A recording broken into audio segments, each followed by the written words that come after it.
Let's continue with lesson 8, setting up and solving problems involving compound interest. So in our last video, we took a look at some of the definitions we needed. We took a look at the compound interest formula. Now we are ready to practice. So we're going to look at 3 examples involving compound interest. Let's get started. Julian deposits $3,500 in an account that earns interest at 4.3% APR compounded quarterly. What is his ending balance after 3 years? Okay, so first of all, what are they asking us to solve? What is his ending balance? That's A, right? Remember, A stands for the amount in the account after interest has accrued. So our goal is to solve for A. That's a cue that we're going to need this formula. And of course, the fact that they mentioned the word compounding. So they did not explicitly say, this account, blah, blah, blah, compound interest. But they used the word compounded. And you're not going to see that word compounded if it's not compound interest. So that's your cue to use this formula. So just like we were doing with simple interest, at this point, I like to sort of scan my equations, scan my question, and match up my variables with their numbers. So for example, A is what I'm trying to solve. I'm going to move on to P for principal. What is principal? Well, it says that Julian deposits $3,500. That's the amount of money he starts out with. That's his principal balance. Next, it says that we need to figure out what rate is, this R. Well, his account earns interest at 4.3% APR, so that is our interest rate. Of course, we have to convert 4.3% to 0.043. Next up, we have N, which is our new variable that we did not have before, N. Remember, N is the number of times compounded per year. Well, it says that it's compounded quarterly. How many quarters are in a year? How many quarters are in anything? 4, right? So N is going to equal 4. And then finally our time. Time in years is 3. They specifically said that we wanted to know the balance after 3 years. Okay. Try to keep N and T straight. Okay, that's going to be important for getting a correct answer. Hopefully the idea that this equation is similar to the simple interest equation will help you remember that T just still stands for time in years, right? It's no different than the simple interest formula. We just have this new guy, which stands for number of times compounded annually. Take a look at the way it's being used in the formula. That might help you remember what it is. Notice that, first of all, we have this exponent, n times t. Well, n times t is just really taking the total number of times compounding is happening, right? If I take the number of times we compound per year, 4, times the number of year, 3, that means interest is being compounded, interest is being calculated a total of 12 times, right? And it makes sense that we would need that number. And then over here we have the rate being divided by n. So what's happening here is that they're taking the annual rate, remember this is a yearly rate, and then they're chunking it out into 4 pieces, the number of times per year that compounding is happening. Okay, so once we have all of our components, we can plug them into the compound interest equation. From here, you're ready to simplify and get your answer. I strongly recommend that you chunk this into pieces and do not just plug it into your calculator and solve all at once unless you're like a complete calculator virtuoso, okay? A big chance that you will make a mistake when you plug in something like this into a calculator. So think to order of operations. What would you do first when you were simplifying this? Well, I would recommend simplifying this fraction, further simplifying the stuff in the parentheses, and then even simplifying this exponent as well. Maybe at this step you could plug into the calculator all at once. I'm even going to break it down a step further and simplify this part, and then do my final multiplication to get A equals 3,979.18. So I broke it down into 5 steps. I say at least break it down into maybe like 2 or 3 steps minimum. And I find that the amount in the account is $3,979.18. So he started out with $3,500. He ended up with $3,979. So notice that, and we won't do it, but I just want to mention, notice that it could be pretty easy for me to figure out what the interest is, right? Because the amount in the account, A, is equal to the principal that I started out with plus whatever interest I've earned. So if I started out with $3,500 and I ended up with $3,979.18, how much money did I end up with? Well, that would be easy to, or excuse me, how much money did I gain? That'd be easy to figure out. I could just take A, amount minus principal, to solve for interest. Okay, so think about that. We'll do that as an example in a moment here.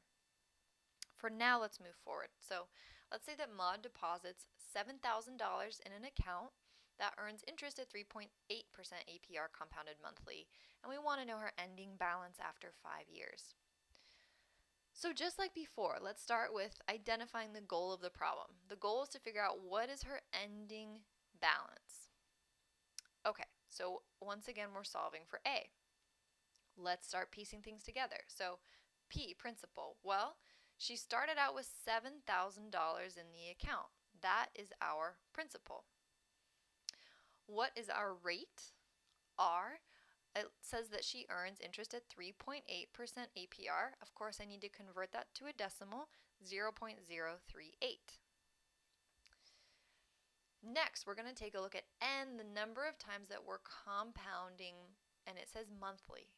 How many months are in a year? There's 12, so N is equal to 12. And then finally, T, we're looking for time after 5 years, so time equals 5 years. Okay, now plug everything into the formula. We get this kind of ugly looking mess. And like I recommended in the last slide, I really want you to, simplify the stuff in the parentheses first, then simplify the exponent, take the exponent again, and then do your final simplification. So I find that the ending balance is $8,462.21. And once again, I'll point out that if I know I started out with $7,000 and I ended up with $8,462.21, it wouldn't be too hard to figure out the interest that I earned, right? If I started with this and I ended with that, what's the difference? How much money did I gain? That would be the value of my interest. Okay, let's look at one last example. Suppose Silva opens a savings account with $3,000 that compounds interest daily. The APR at the time Silva opens the account is 4%. He makes no other withdrawals or deposits. What's the interest earned on his account after 1 year? Okay, so let's once again start by taking a look at what the goal of the problem is. And I know that that's easy to kind of skip over, but it's important because you might think you're solving for one thing and it turns out you're solving for another, right? So don't get complacent. So the question says, what is the interest earned on his account after 1 year? So this isn't the same, right? They didn't ask us to tell what the amount in the account is. They're asking for the interest. And that's where that little hint I've been giving is going to come into play. So if we solve for this, we're going to find A, and we already know P, principal. We're going to use these two to solve for I, and here's the relationship between the two. Amount is equal to our principal plus our interest. If we're trying to solve for interest, we can rearrange this equation and say that interest is equal to our amount minus our principal. But we will get to that when we get there. First, we need to just know, before I can solve for interest, I need to know what A is. Okay, so I'm going to start this off the same way, setting up and solving for A. So what is my principal? It says that he opened a savings account with $3,000. So $3,000 is my principal.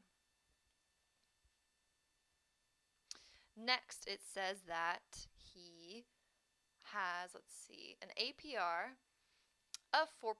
So I'm going to write that as 0.04. Next, it says that compound interest is daily.